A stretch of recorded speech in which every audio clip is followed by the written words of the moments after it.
तर आज मला एक विषय तुमच्याशी चर्चा करायला आवडेल. तो म्हणजे मी कुठेतरी वाचलं एक रील बघितली. तर त्या रीलमध्ये तो जो व्यक्ती बोलत होता तो काय म्हणाला माहिती आहे? मला इतकं छान वाटलं ना, इतकी गंमत वाटली ॲक्च्युअली. म्हणजे जी मुलं अपयशी जरी झाली आयुष्याच्या परीक्षेमध्ये किंवा कुठल्याही साध्या परीक्षेमध्ये सुद्धा, तर म्हणजे काही मुलं बघा ना, थोडं जरी छोटं जरी अपयश आलं तरी टोकाचं अगदी पाऊल उचलतात. पण जसं माझ्या आयुष्यामध्ये भरपूर अडचणी आल्या, भरपूर चुका पण मी केल्या आणि खूप सारी इन्व्हेस्टमेंट माझ्या आईवडिलांनी केली होती. पण त्यांना जसं अपेक्षित यश होतं ते मी त्यांना नाही देऊ शकले. म्हणजे ना मी कलेक्टर बनू शकले, ना मी डॉक्टर बनू शकले, ना मी इंजिनियर बनू शकले. मग मी एक टीचर, काउन्सिलर आणि ऑथर झाले. आई-वडिलांना जे पाहिजे होतं ते मी होऊ शकले नाही. परंतु मी माझ्या आयुष्याचा लढा तिथे संपवला नाही, की माझ्या आई-वडिलांच्या अपेक्षेमध्ये जे पाहिजे होतं ते मी करू शकले नाही, तर मला जगण्याचा अधिकार नाही. तर ही जी स्ट्रेंथ जी आहे ती कुठून आली असावी? कारण लहानपणापासून त्या रीलमध्ये पण तो व्यक्ती तोच सांगत होता.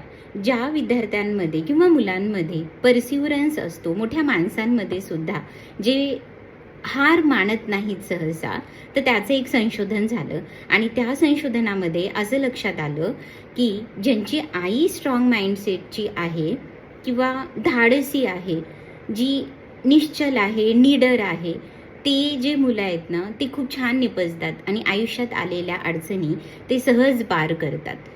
तर म्हटलं किती किती वाव आहे ना हे. म्हणजे आपण असंच म्हणतो पर्सनॅलिटी डेव्हलपमेंट केलं पाहिजे, हे शिकलं पाहिजे, ते शिकलं पाहिजे. पण किती सहज, सोपं आणि किती छान आहे ना, एक आपण अशी छान स्ट्रॉंग आई व्हायचं, की जी आपल्या मुलांना नकळत शिकवून जाते, की आयुष्यामध्ये आलेल्या अडचणींना आपण सामोरं जाऊ शकतो. यश, अपयश हे आपल्या आयुष्याचा भाग आहे. ते आपलं आयुष्य नव्हे. हे माझ्या आईने मला खरंच शिकवलं आणि त्या विश्वासाने मी पुन्हा पुन्हा पुन्हा पुन्हा आयुष्याची माझ्या सुरुवात करते. प्रत्येक पायरीवर, प्रत्येक आयुष्याच्या टप्प्यावर 20वीत म्हणा, 30वीत म्हणी, 40मध्ये आता मी ही नवी सुरुवात करते इन्फ्लुएन्सर, यूट्यूबर म्हणून. तर थँक्यू सो मच. मी खूप नतमस्तक आहे माझ्या आईला, जिचं नाव सिंधुताई आहे. मला पण तुमच्या आईचं नाव ऐकायला आवडेल. प्लीज कमेंट करा कमेंट बॉक्समध्ये.